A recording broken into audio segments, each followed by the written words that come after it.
Hello and welcome back to my new video. My name is Rekha Sharma. Variety is the spice of writing. जैसे मसाले खाने का स्वाद दुगना कर देते हैं, फ्लेवर्स खाने को और जायकेदार बना देते हैं. Similarly, there are 4 flavors of a sentence and they are 4 sentence structures. कौन कौन से हैं वो? Simple, compound, complex and complex compound sentences. इनको सेंटेंस स्ट्रक्चर्स भी कहा जाता है. तो अगर आप अपनी राइटिंग में वैरायटी लाना चाहते हैं तो you should use all these 4 structures. तो आज हम इसी के बारे में बात करेंगे. They are 4 flavours of sentences and they can make your writing interesting, engaging and impactful. Let's get started. What's a clause? अगर आपको इन फ्लेवर्स को पहचानना है कि कौन सा स्ट्रक्चर सिंपल सेंटेंस स्ट्रक्चर है, कौन सा कंपाउंड सेंटेंस स्ट्रक्चर है, तो आपको सबसे पहले क्लॉज के बारे में जानना होगा. क्योंकि क्लॉज ही वो सीढ़ी है जो आपको क्लैरिटी दे सकती है कि आप सिंपल सेंटेंस लिख रहे हैं या आप कंपाउंड सेंटेंस लिख रहे हैं. पहले जानते हैं what's a clause. A clause is a group of words. Okay, it has its own subject and predicate. Subject and predicate यानी जिसके बारे में आप बात कर रहे हैं और उसके बारे में क्या बात कर रहे हैं, जिसको हम प्रेडिकेट कहते हैं और जिसमें वर्ब इम्पॉर्टेंट होता है. तो इसमें दोनों चीज़ होती हैं. इट फॉर्म्स अ सेंटेंस और पार्ट ऑफ अ सेंटेंस. ये दोनों काम करता है. एक क्लॉज पूरा सेंटेंस भी हो सकती है, जैसे सेंटेंस पूरा मीनिंग देता है, ऐसे इंडिपेंडेंट क्लॉज जो है वो कंप्लीट मीनिंग देती है. और it can be a part of a sentence यानी ये पार्ट ऑफ स्पीच का भी काम कर सकती है. For example, he eats an apple daily. Who eats an apple daily? He हमारा हो गया सब्जेक्ट. सब्जेक्ट का पता लगाने के लिए पर्सन के लिए हु और थिंग के लिए व्हाट का यूज़ करते हैं. Eats an apple daily. What does he do यानी उसकी एक्टिविटी क्या है, उसके बारे में क्या कहा गया है. Eats an apple daily and this is called a predicate. और ईट्स हमारा वर्ब है और ऑब्जेक्ट है रेस्ट ऑफ द सेंटेंस, उसको प्रेडिकेट कहते हैं. Let's talk about clauses, kinds of clauses. Clause जैसा मैंने बताया, it has its own subject, it has its own verb. Okay, and there are 2 kinds of basic clauses, independent clause and dependent clause. जैसे कि नाम से पता चल रहा है, independent clause stands alone. It gives it's complete thought by itself. इसको हम मेन क्लॉज भी कहते हैं. It gives complete sense by itself, जो अपना मीनिंग खुद देती है, इसको किसी हेल्प की ज़रूरत नहीं है. बट डिपेंडेंट क्लॉज जिसको हम सबऑर्डिनेटिंग क्लॉज भी कहते हैं, it depends on the main clause for its complete meaning. ये इंडिपेंडेंट क्लॉज की हेल्प से अपना मीनिंग कंप्लीट करती है.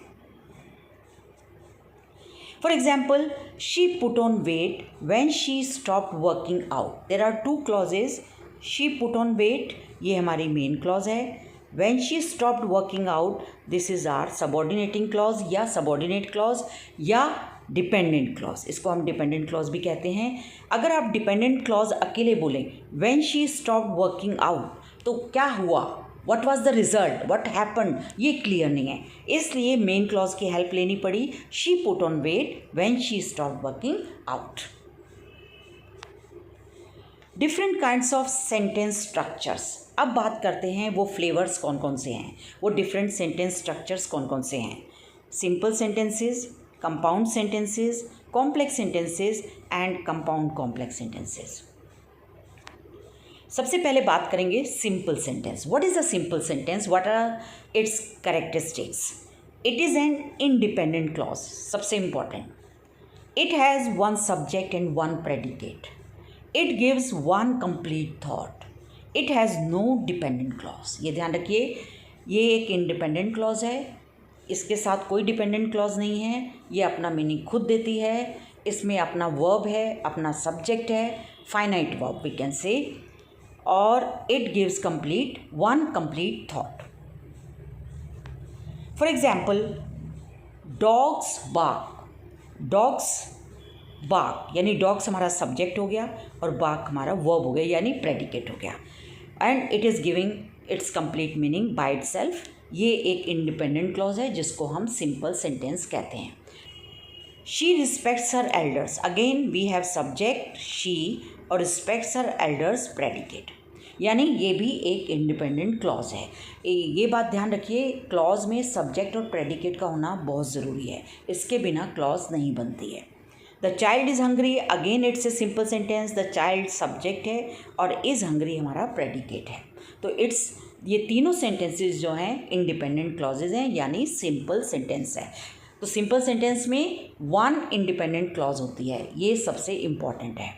अगर आपको पहचान करनी है कि कौन सा सिंपल सेंटेंस है तो उसमें सिर्फ एक ही क्लॉज होगी, वो होगी इंडिपेंडेंट क्लॉज, जिसका अपना सब्जेक्ट होगा, अपना वर्ब होगा। Now let's talk about compound sentence. It has two और मोर इंडिपेंडेंट क्लॉज। अब देखिए, सिंपल सेंटेंस में वन और इन कंपाउंड सेंटेंस में टू भी हो सकती हैं और टू से ज़्यादा भी हो सकती हैं। क्या? Independent clauses. They are joined by a coordinating conjunction, और जो पहचान में हेल्प करता है वो है कि ये क्लॉजेज, इंडिपेंडेंट क्लॉजेज जो हैं, ये जॉइंड होती हैं by coordinating conjunctions, and, but, so, ये कोऑर्डिनेटिंग कंजंक्शंस होते हैं। It has no dependent clause, इसमें भी कोई डिपेंडेंट क्लॉज नहीं होती है। तो कंपाउंड सेंटेंस में टू इंडिपेंडेंट क्लॉजेज या more than two independent clauses joined by a coordinating conjunction. अब देख लीजिए कोऑर्डिनेटिंग कंजंक्शंस क्या होते हैं।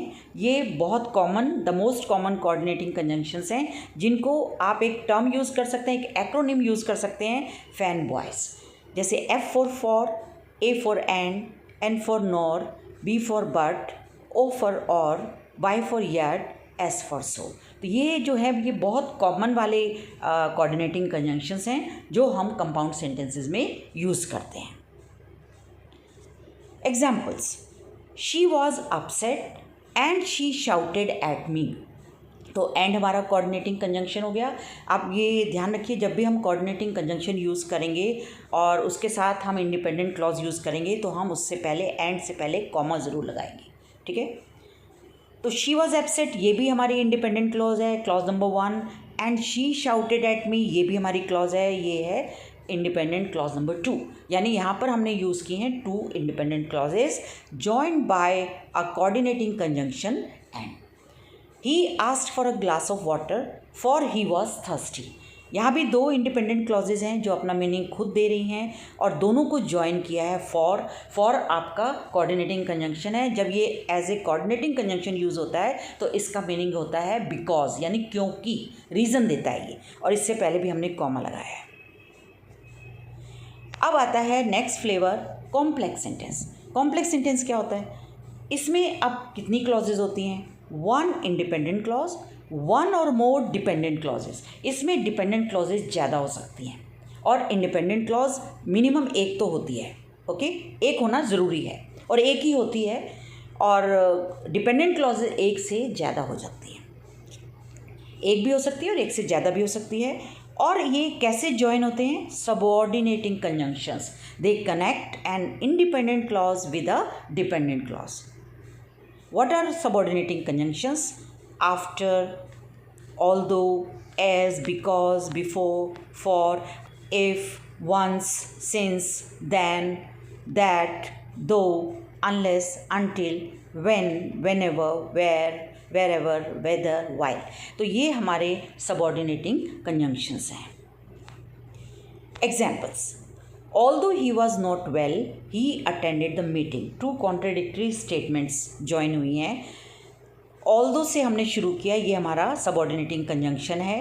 although he was not well, अगर आप इतना ही बोलेंगे तो मीनिंग कंप्लीट नहीं होगा, इसलिए ये डिपेंडेंट क्लॉज हो गई। he attended the meeting, ये इंडिपेंडेंट क्लॉज हो गई, ओके। तो ये जो क्लॉज है डिपेंडेंट क्लॉज, ये मेन क्लॉज या इंडिपेंडेंट क्लॉज पर डिपेंड कर रही है अपने कंप्लीट मीनिंग के लिए। अगर सिर्फ आप इतना बोलते हैं although he was not well, meaning complete नहीं हो रहा है, तो क्या हुआ उसके बाद? That's not clear. She feeds her pet before she takes dinner, यहाँ भी शी फीड्स हर पेट, ये इंडिपेंडेंट क्लॉज या मेन क्लॉज है। बिफोर शी टेक्स डिनर, ये हमारा डिपेंडेंट क्लॉज है। वन इंडिपेंडेंट क्लॉज और वन डिपेंडेंट क्लॉज है, इसको हम बोलते हैं कॉम्प्लेक्स सेंटेंस। अब कंपाउंड कॉम्प्लेक्स सेंटेंस क्या होते हैं? जिसमें कंपाउंड सेंटेंस के भी कैरेक्टरिस्टिक्स हों और कॉम्प्लेक्स सेंटेंस के भी हों।